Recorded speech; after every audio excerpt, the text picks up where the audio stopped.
ଯେତେବେଳେ ସଂଘର୍ଷ ନିଜ ସହିତ ହବ, ଯେତେବେଳେ ସଂଘର୍ଷ ନିଜ ସହିତ ହୁଏ, ସେହି ସମୟରେ ନିଜକୁ ଜିତିବାର ଆଶା ରଖିବାକୁ ପଡ଼ିବ। କାହିଁକି ନା ଆଗକୁ ଏବଂ ଆଗାମୀ ଦିନରେ ହେଇପାରେ ନିଜର ଭଲ ହେଇପାରେ। ଏହି ଦିନକୁ ଅପେକ୍ଷା କରିବାକୁ ପଡ଼ିବ ଯେ ପର୍ଯ୍ୟନ୍ତ ଆପଣ ନିଜେ ବିଜେତା ନ ହୋଇଛନ୍ତି।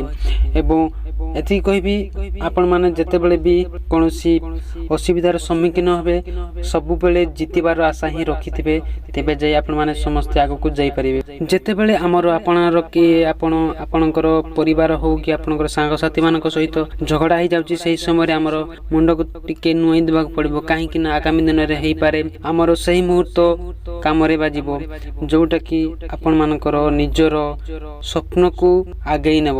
ଯେତେବେଳେ ଆମର ପକେଟରେ ଲାଖ ପଇସା ଥିବ, ସେହି ସମୟରେ ଲାଖ ଦେବା ପାଇଁ ଅନେକ ଲୋକ ଥିବେ, କିନ୍ତୁ ଯେତେବେଳେ ଆମ ସହିତ ଆମ ପକେଟରେ କୌଣସି ଟଙ୍କାଟେ ବି ନଥିବ, ସେହି ସମୟରେ 100 ଟଙ୍କା ଦେବା ବାଲା ବହୁତ କମ୍ ଦେଖିବାକୁ ମିଳିବେ। କାହିଁକି ନା ସେହି ସମୟରେ ତୁମକୁ ସମସ୍ତେ ନିଚା ଦେଖିବେ ଏବଂ ଏମିତି ନୁହେଁ କି ଯିଏ କି ତୁମକୁ ସାହାଯ୍ୟ କରିବା ପାଇଁ ଆଗକୁ ଆସିବ।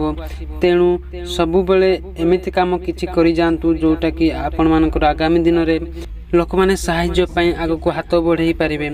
ଯଦି ଆପଣମାନେ ଭାବୁଛନ୍ତି କି ମୋର ସବୁକିଛି ନଷ୍ଟ ହୋଇଗଲା, ସବୁକିଛି ସରିଯାଇଛି, ମୋ ପାଖରେ ଏବେ ଆଉ କିଛି ନାହିଁ, ମୋ ହାତରେ ଆଉ କିଛି ନାହିଁ, ତ ଗୋଟେ କଥା ମନେ ରଖନ୍ତୁ, ଆପଣ ପାଖରେ ଗୋଟେ ଜିନିଷ ଅଛି ଯୋଉଟା କି ଆପଣଙ୍କର ସୁଯୋଗକୁ କେବେ ହାତ ଛଡ଼ା କରିବେ ନାହିଁ ଏବଂ ସେହି ସୁଯୋଗ ମାଧ୍ୟମରେ ଆପଣମାନେ ବହୁତ କିଛି ଆଗକୁ କରିପାରିବେ।